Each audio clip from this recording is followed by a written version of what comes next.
नमस्कार, फिल्मी बसको अर्को श्रृङ्खलामा हार्दिक स्वागत छ। म सुरक्षा भट्टराई।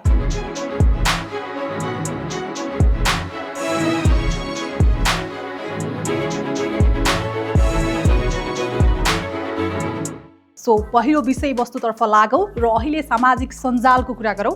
सामाजिक सञ्जाल हेर्ने हो भने कि त नयाँ सरकारले के निर्णय गर्यो भन्ने छ र अर्कोतिर अहिले फिल्मीतिरको सामाजिक सञ्जाल हेर्ने हो भने चर्चित विषय छ सागर लम्साल बलेको।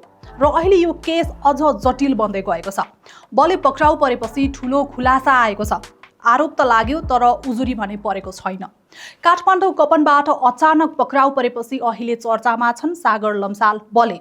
तर यो केस जति सहज देखिन्छ त्यति सहज र सिधा भने पक्कै छैन। अमेरिकामा बस्दै आएकी सङ्गम बिष्टले सोसल मिडियामा 81 स्टाटस लेख्दै बलेमाथि गम्भीर आरोप लगाएपछि इन्टरनेट नै तातेको छ। स्टाटस भाइरल भएको छ अनि बले सिधा प्रहरी हिरासतमा पुगेका छन्। तर कहानीमा छ ट्विस्टमाथि ट्विस्ट। अहिलेसम्म कुनै अफिसियल जाहेरी नै परेको छैन। अनि बलेलाई किन पक्राउ गरियो त भन्ने प्रश्न छ। काठमाडौँ प्रहरी प्रमुख रमेश थापाले भनेका छन्, अहिलेलाई सार्वजनिक शान्ति खललको केसमा सागर लम्साललाई राखेका छौँ। काठमाडौँ प्रहरी प्रमुख रमेश थापाका अनुसार तत्काल हिरासतमा राख्नको लागि सार्वजनिक शान्ति विरुद्धको कसुर आकर्षित गरिएको हो। अनुसन्धानको क्रममा थप प्रमाण वा उजुरी प्राप्त भएमा त्यसअनुसार मुद्दा अगाडि बढाइने उनले बताएका छन्। प्रहरीका अनुसार सामाजिक सञ्जालमा आएको जानकारीको आधारमा अनुसन्धान सुरु गरिएको हो। घटनास्थल अमेरिका भएको दाबी गरिएकाले अनुसन्धान प्रक्रिया चुनौतीपूर्ण हुने देखिएको छ। कानुनी प्रावधानका अनुसार जबरजस्ती करडी सम्बन्धी मुद्दामा वारदात स्थलको सम्बन्धित निकायले अनुसन्धान गर्ने व्यवस्था छ। तर नेपाली नागरिक बीच भएको फौजदारी कसुरका हकमा नेपालको कुनै पनि प्रहरी कार्यालयमा उजुरी दर्ता गरी अनुसन्धान अगाडि बढाउन सकिने व्यवस्था रहेको छ। प्रहरीले औपचारिक जाहेरी प्राप्त भएमा थप कानुनी प्रक्रिया अगाडि बढाइने जनाएको छ। अब सागर लम्साल बलेको केसले कुन दिशातिर मोड लिन्छ भन्ने त्यो कुरा हेर्न बाँकी छ। अर्को विषयवस्तुको कुरा गरौँ। विराज भट्टको ठुलो बयान एक्सनले मात्रै पुग्दैन, नयाँ स्टारलाई पनि दिए यस्तो सन्देश।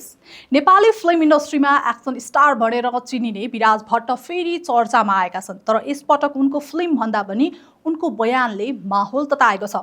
आउँदै गरेको फिल्म राम नाम सत्यको ट्रेलर रिलिज कार्यक्रममा विराजले एकदमै बोल्ड स्टेटमेन्ट दिए। उनले भने, त्यो फाइटले मात्रै सिनेमा चल्दैन है, यो तपाईलाई म भनिदिन्छु आज यो कुरा सुन्नासाथ धेरैले सोचे कि अब विराज आफै आफ्नो पुरानो एक्सन इमेजबाट बाहिर निस्किँदैछन्। उनले खुलेरै भने, एक्सन मात्र होइन, फिल्म हिट हुन स्ट्रङ स्टोरी इमोसन चाहिन्छ। दर्शकलाई कनेक्ट गराउने चिज भनेकै कथा हो। फिल्म राम नाम सत्यमा उनले के प्रमिस गरे त? एक्सन त छँदैछ तर साथमा फ्यामिली इमोसन, सोसल म्यासेज र महिला सेन्टिमेन्ट पनि छ। अब कुरा आयो नयाँ पुस्ताको। जब सुशील श्रेष्ठलाई नयाँ एक्सन स्टार भनियो, विराजको रियाक्सन कस्तो थियो? विराजले सुशीललाई एक्सन स्टारको उपनाम दिँदा उनी खुसी नै देखिए। उनी भन्छन्, स्टार ट्याग कसैले बोकेर ल्याउने होइन, मेहनतले कमाउने हो। नयाँ पुस्ता आउनु भनेको स्वाभाविक हो। उता सुशील पनि विराजको कुरा सुनेर मक्ख परेका थिए। सुशीलले पनि विराज भट्टको खुलेर प्रशंसा गरे। सुशील भन्छन्, विराज भट्टसँग काम गर्न पाउनु मेरो लागि सौभाग्यको कुरा हो। उनले विराजलाई सिधै एक्सन किङ भनेर सम्मान दिए। यो फिल्मका डाइरेक्टर हुन् माइकल चन, जसले 5-6 वर्ष लगाएर यो प्रोजेक्ट तयार पारेका हुन्। फिल्म भने चैत्र 27 गतिबाट देशभर प्रदर्शन हुँदैछ।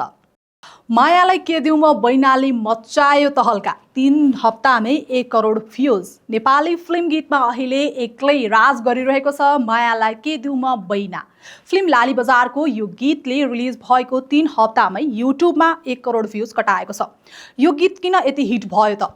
जवाफ सजिलो छ। Catchy music plus killer dance plus viral ट्रेन्डले टिकटक र रिल्सको ट्रेन्डिङमै छ यो गीत।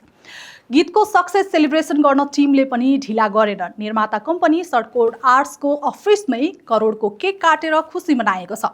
अब कुरा गरौँ रियल म्याजिक क्रिएटरको। यो गीतमा आवाज दिएका छन् खेम सेन्चुरी र दीपिका बयम्बु मगरले। म्युजिक पनि खेमकै रहेको छ। तर यो गीत भाइरल हुनुको अर्को ठुलो रिजन के हो थाहा छ?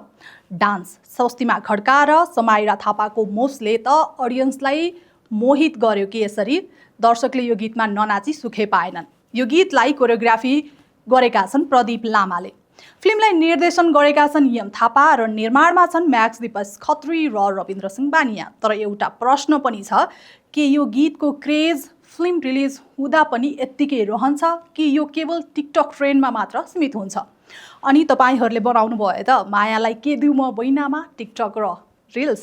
हवस् त, फिल्मी बजको यो श्रृङ्खला यति नै। तपाईँलाई कार्यक्रम कस्तो लाग्यो? जस्तो लाग्यो त्यस्तै प्रतिक्रिया दिन नबिर्सिनुहोला र साथमा हाम्रो युट्युब च्यानल सँगसँगै पेजलाई पनि फलो र सब्सक्राइब गर्न नबिर्सिनुहोला। अहिलेको लागि बिदा दिनुहोस्। नमस्ते।